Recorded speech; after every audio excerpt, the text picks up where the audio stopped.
Hello and welcome to this week's Real Estate Report on the Finance News Network. I'm Melissa Beaumont-Lee. This week we continue our series looking at suburbs with the highest increase in median selling prices for 2010, with a focus on two suburbs in Western Australia. And we conclude our interview with First National Real Estate CEO Ray Ellis, where he provides their outlook for Hobart, Canberra and regional Australia in 2011. And in our tax tip, we look at some of the most common mistakes when claiming rental deductions. And in property news, homeowners can breathe easy. The Reserve Bank of Australia deciding to keep interest rates on hold for another month. The period of stability looks set to provide a confidence boost to the residential housing sector. It's widely tipped interest rates will stay put until the middle of the year. The Housing Industry Association applauded the decision to keep the cash rate steady for the fourth consecutive month. The association says Australia's new home building market needs an extended period of interest rate stability to lift confidence and activity. HIA reports they are seeing a lift in consumer interest for both new home building and renovations. This week we continue our series looking at suburbs with the highest increase in median selling prices in 2010, with a focus on two suburbs in Western Australia. First, let's look at Lathlain, a suburb located 6 kilometres southeast of Perth's central business district. With a population of 2,742 in the 2006 census, the suburb was established in the 1890s. Lathlain is bordered by the Great Eastern Highway, Orang Road and Graham Farmer Freeway, Roberts Road and the Armidale Railway. Lathlain Park is in the south of the suburb and is the home ground of the Perth football club, the Phoenix Demons. It's mainly a residential area with many 3 to 4 bedroom houses and a few vacant plots of land for future development. The suburb has its own primary school, 2 hotels, local shops in Lathlain Place and a scout hall. The area is well serviced by public transport, the Victoria Park train station on the Armidale-Thornlea line, and numerous buses service the area.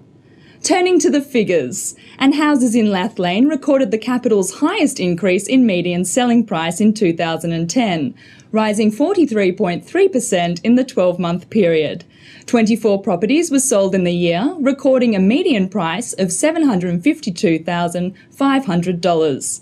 Over the past 10 years, the median selling price has risen 12.1% each year. Our next suburb is South Perth, located 7 kilometres south of Perth CBD. With a population of 11,301 in the last census, the locality was established in the 1830s. The suburb is bordered by 2 major arterial roads, the Canning Highway and Kwinana Freeway, to the east and west, and Swan River and South Terrace to the north and south. South Perth is a desirable area to live due to its proximity to the river and the CBD.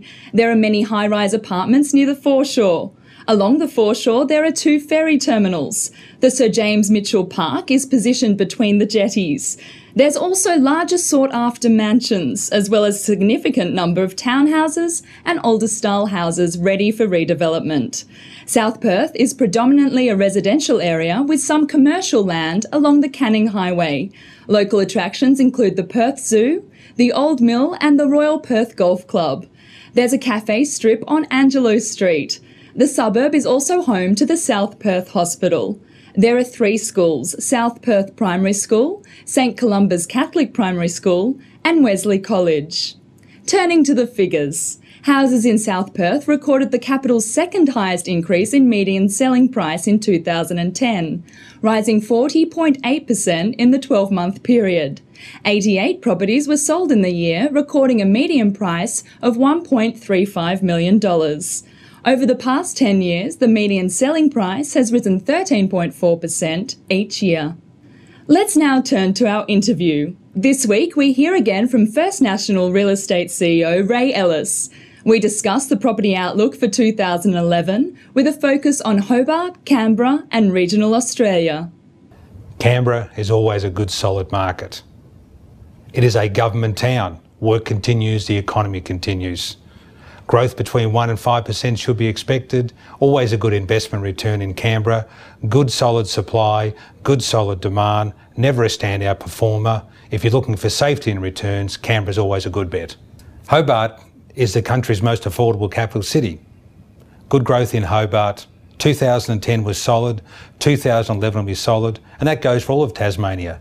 Launceston, Devonport, Burnie, all those northern cities will have good growth in 2011, again because it's a good, solid economy, good, solid growth will occur in 2011.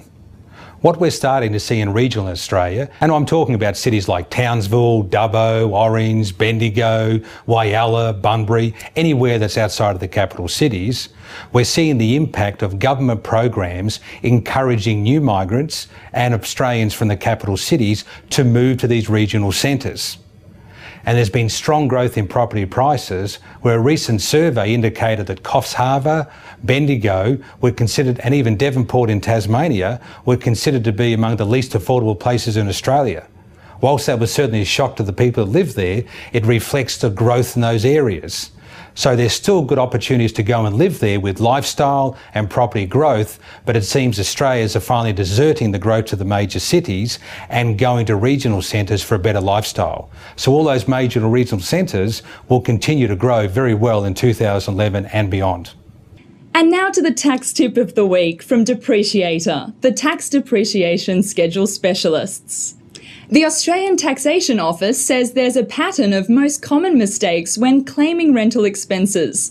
Some of the most common are claiming deductions for rental properties not genuinely available for rent, not apportioning expense claims where the property is only available for rent part of the year, such as a holiday home, overstating interest claims on loans taken out to purchase, renovate or maintain a rental property, and claiming the full cost of a visit to inspect a property when it's combined with a private purpose, like a holiday. As always, do remember to consult with a tax accountant or tax professional before making any tax-related decisions. And that's the Real Estate Report for Monday, the 7th of March. Thanks for joining us. I'm Melissa Beaumont-Lee for the Finance News Network.